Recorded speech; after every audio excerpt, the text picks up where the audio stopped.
Hello, my name is Margaret Adele, and welcome to the last indie book review of Indie August. It has been a wild ride, but I am finally at the last review for the month. No way am I getting out another one in the few days we got left. And for this one, I reviewed Battle to Save the Soul of the Universe by Dwayne C. Huffman. This one, learning experience for me, I think. Have you ever been on the am writing portion of Twitter and you hear everyone talking about fearfully, oh, I can't tell you much about my book because someone may steal my idea? That's nonsense. Because ideas are only like 10% of the writing process. You could have a fantastic idea and have it fall apart. And that's where we're at with this book.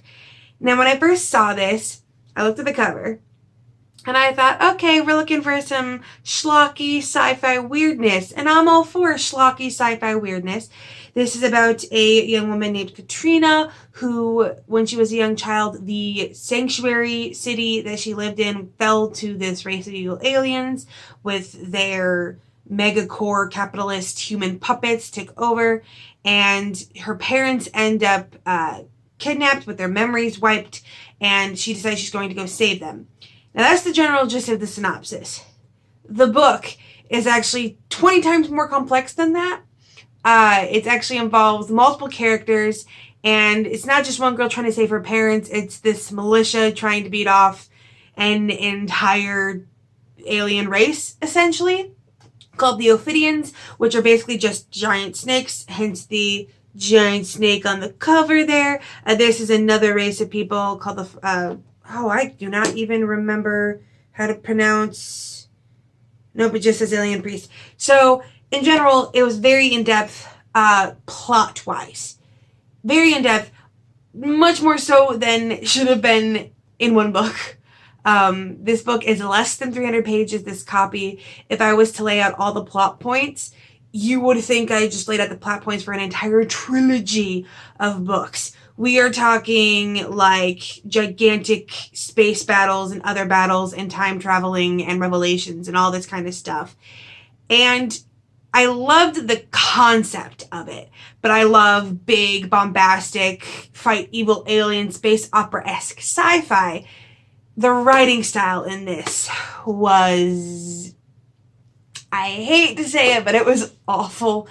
It was so much show not tell, and I'm not usually that big of a stickler for it, especially in sci-fi, because there's just some things in sci-fi that you just kind of got to be like, okay, just tell me. Like, just tell me about this alien race. Don't try to, like, fit it in dialogue or try to fit it in, visual cues. Just tell me. But in this case, they told you things that a book never needs to tell you. For example, one character, there's multiple characters that end up in relationships. You never see them actually developed. You're just told they developed. And it happens like that. Like, a character meets this girl, and then, like, 5 pages, and that's not an exaggeration, like 5 pages later, you're being told that they're in love. And not like insta-love or lust, like you're being told it's 3 weeks later now, and they're in love. And what? Like, seriously? But there's a lot of that kind of stuff. Also, this is absolutely no fault of the author, but Katrina's father's name is Kyle. And a Kyle in a sci-fi fighting aliens just brought up, like, every one of those memes from the Area 51 raid that may or may not actually happen in September. I don't know.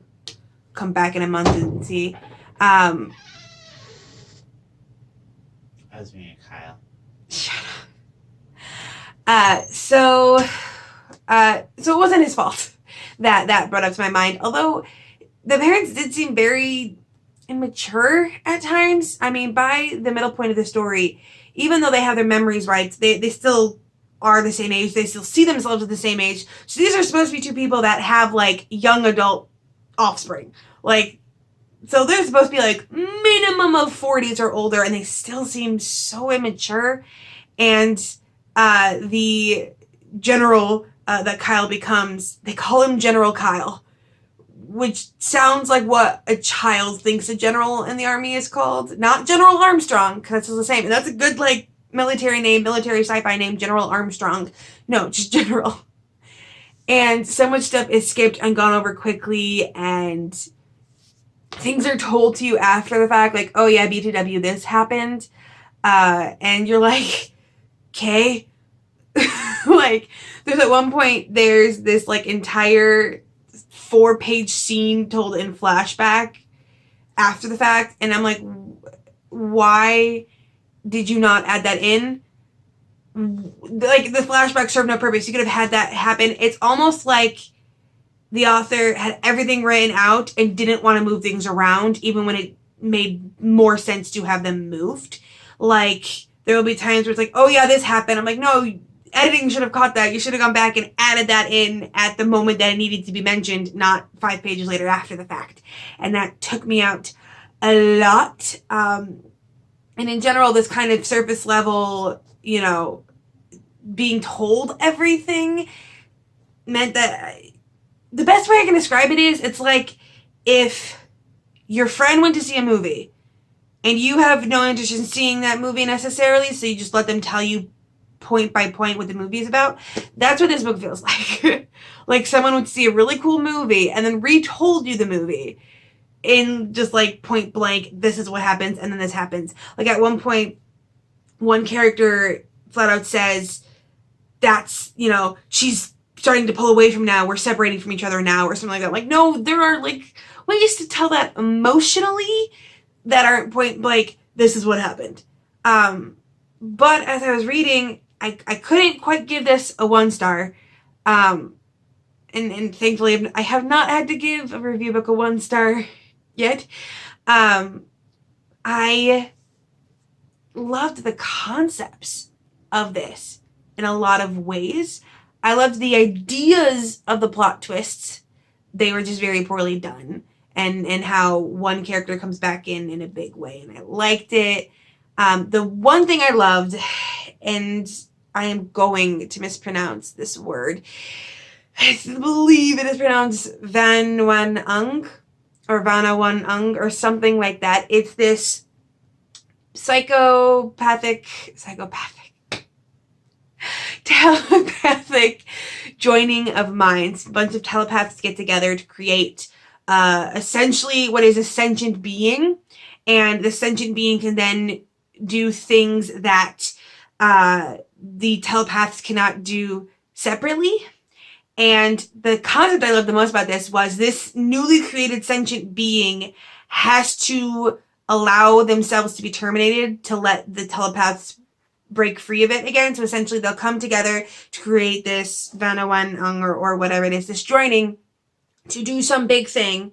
It will create a new sentient thought, a new sentient creature, and then that creature can just decide that it doesn't want to, what would for its own existence be death, and just refuse to let the telepaths break apart again. And I thought, that's awesome. That's a great idea of, you know, hubris and all these telepaths get together, maybe even for a good purpose, and then they find out that they're trapped because this new created sentience, that is a hard word, this newly created being doesn't want to essentially die, so it refuses to let these creators go. Not a lot was done with that concept, but I am low-key putting the general idea of that, maybe not in so many words, in the back of my mind for my own story idea. Like, that idea was really cool. And in general, that's why I brought up ideas at the beginning, because, you know, evil corporation working with aliens and time traveling as a way to beat the aliens, and all of that kind of stuff, and the telepathy and all that it had bare bones goodness, I guess. Like, I know for a fact that like Dwayne C. Hoffman, he's got the brainstorming and plotting part down. It's the writing and editing that need work. And unfortunately, it's the writing that matters more. A cool idea only goes so far, and if you can't do that idea well, then it's not as great. Like, you could do, you know, a trip to the grocery store, if written correctly and written well with style, could be interesting, but a gigantic space battle to save the universe could be boring if written in a styleless way. And that's why I had to give this, unfortunately, 2 stars. But you know what? Still having a generally good month. This wasn't what I wanted to end on, but I will be having another video uploaded very soon with my final thoughts on Indie August as it is. So be on the lookout for that. I am still closed to review requests for right now. I'm working on it. I might end up being closed for longer than I want it to be. Just because, again, if I keep forcing myself to do review and review and review for very much longer without pausing to read other books that I want to read, I could end up in a slump, and no one wants that. So thank you so much for watching. Comment down below if you've ever seen a book like this where the ideas were fantastic but the writing wasn't there. I really would love to see an updated version of this told in the trilogy that it needs to be. And I will not sadly be continuing with this series, but I wish the author all the best anyway. With nothing else to say, I hope you have a wonderful day and a marvelous tomorrow.